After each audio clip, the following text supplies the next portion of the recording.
Monsieur le ministre, il nous faut saluer le travail que vous avez accompli pour moraliser la directive européenne sur le détachement des travailleurs dont on connaît aujourd'hui les effets délétères de dumping social.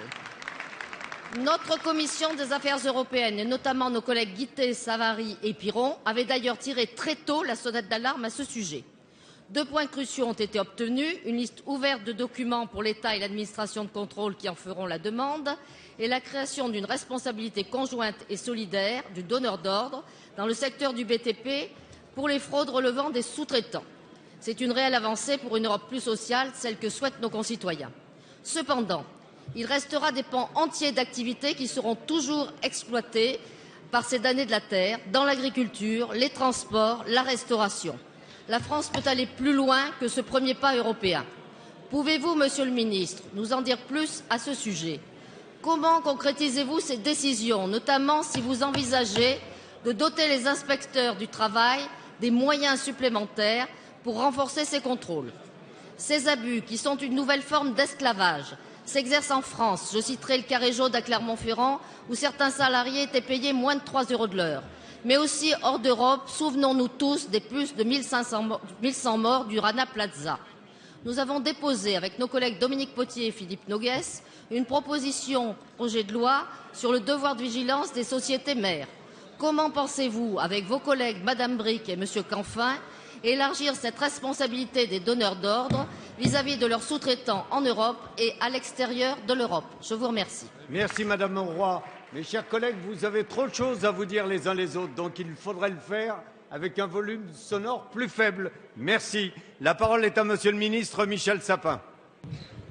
Merci Monsieur le Président. Merci Madame Danielle Auroi, Madame la députée, d'attirer l'attention de l'Assemblée sur cette question très importante. L'Europe, c'est un espace de libre circulation. Oui, et c'est un des principes fondamentaux de l'Europe.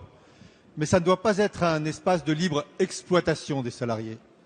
L'Europe, c'est un espace de libre concurrence. Oui, cela fait partie aussi des principes fondamentaux de l'Europe tels que nous l'avons construite ensemble. Mais ça ne doit pas être un espace de concurrence déloyale qui s'appuie sur le dumping social. Et c'est cette question-là qui était posée à l'ensemble des Européens. Nous connaissons les uns et les autres sur le territoire français, mais c'est la même chose en Belgique, c'est la même chose en Hollande, c'est la même chose au Danemark, c'est la même chose au Luxembourg, c'est également la même chose en Allemagne.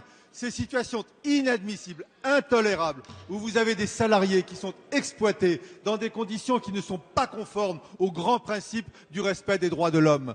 Nous ne pouvons pas accepter non plus que par ce dumping social, des salariés en France perdent leur emploi parce que l'entreprise elle-même a perdu un marché, parce que par le dumping social, un prix plus faible et trop faible a été obtenu par le donneur d'ordre. Et c'est donc pour lutter efficacement contre les fraudes qu'il y avait besoin de cet accord européen, pour que dans chaque pays d'Europe, on lutte avec les mêmes armes et avec la même détermination contre des dispositifs parfois extrêmement sophistiqués qui permettent de faire écran entre le vrai responsable, l'entreprise donneur d'ordre, et les sous-traitants qui ensuite sont aux ordres de cette entreprise. C'est ce qui a été décidé.